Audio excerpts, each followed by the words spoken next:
যদি তোমার রব তোমার থেকে এই নিঃশ্বাসটুকু ছিনে নেয়, তোমার শরীরটা 24 ঘন্টার ভিতরে ঘৃণিত হয়ে যাবে।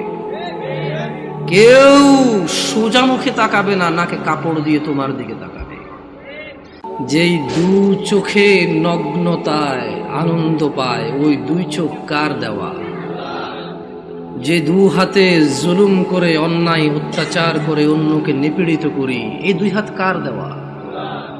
আল্লাহ কি নির্যাতন, নিপীড়ন, উলঙ্গতা, নগ্নতা করতে বলেছে নাকি ভালো করতে বলেছে? প্রশংসা কার? গাজীপুরবাসী, নয়াপাড়াবাসী প্রশংসা কার? কে যিনি আসমান থেকে বৃষ্টি দিয়ে জমিন উর্বর করে? কে যিনি মমতাময়ী মা দিয়ে ছোট্ট বাচ্চা শিশুকে লালন পালন করে গড়ে তোলে? কে যিনি জান্নাতের মালিক? জাহান্নাম থেকে নিরাপত্তা দানকারী কে? তাহলে প্রশংসা কার? আলহামদুলিল্লাহ। অসংখ্য দুরূদ ও সালাম নাজিল হুন মুস্তাফা সাল্লাল্লাহু আলাইহি ওয়াসাল্লামের উপর, যার পরে এই পৃথিবীতে আর কোন নবী রাসূল আগমন করবেন। আমরা সবাই বলি আল্লাহুম্মা সাল্লি আলাইহি, আল্লাহুম্মা বারিক আলাইহি। নয়াপাড়ার মানুষ কি জানে আমাদের পূর্বে একজন নবী বলেছিল, ওয়াকালা ইন্নী যাহিবুন ইলা রাব্বি সায়াহদিন, ওয়াকালা ইন্নী যাহিবুন ইলা রাব্বি সায়াহদিন। নয়াপাড়ার যুবকরা কি জানে একজন নবী বলেছিল, আমি আমার আল্লাহর দিকে যাচ্ছি, তিনি আমাকে হিদায়াত দিবে।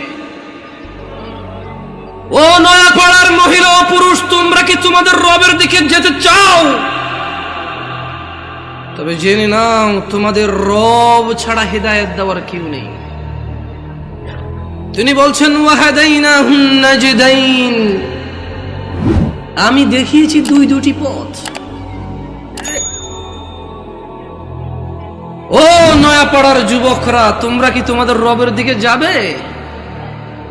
তিনি তোমাদেরকে হিদায়াত দেবে।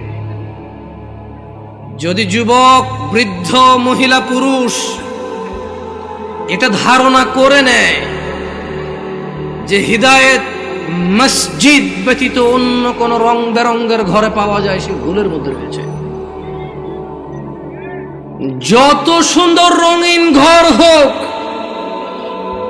যত বড় বুজুর্গ বসে থাকুক, হিদায়াত আল্লাহর ঘরে এবং ইমামের পিছনে রয়েছে। ওই ইমাম, যে ইমাম কোরআন ও সহিহ সুন্নাহর আলোকে তার মুসল্লিদেরকে পথ ও মত নির্দেশ দেয়। সময় থাকতে ফিরে আসো নয়াপাড়ার মানুষ। ওয়াল্লাহি, তোমার গুলশানের বাড়ি গাজীপুর সদরের ওই ফ্লট আর ফ্ল্যাট, তোমার এই নয়াপাড়া গ্রামের 20 বিঘা সম্পদ, অথবা তুমি সে যার এগুলোর কোনো কিছুই নেই। তোমাকে বলে রাখি, তোমার রব কি দিয়েছে তোমাকে? তিনি তোমাকে নিঃশ্বাস দিয়েছে, যার বদৌলতে তুমি এখনো পৃথিবীতে টিকে আছো।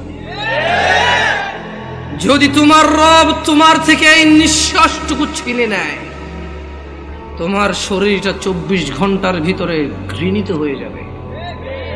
কেউ সোজা মুখে তাকাবে না, নাকে কাপড় দিয়ে তোমার দিকে তাকাবে। নয়াপাড়ার রিক্সার ড্রাইভার, ফসলি জমিনের শ্রমিক, গার্মেন্টসে কাজ করা বোনেরা আমার, অথবা গার্মেন্টসে কাজ করা ভাইয়েরা আমার, যাদের ঘরে ফ্রিজ নেই, টিভি নেই, সোফা, আলমারি, খাট কোনো কিছু নেই, যাদের ঘরে কিছুই নেই, তাদের বলতে চাই, তোমার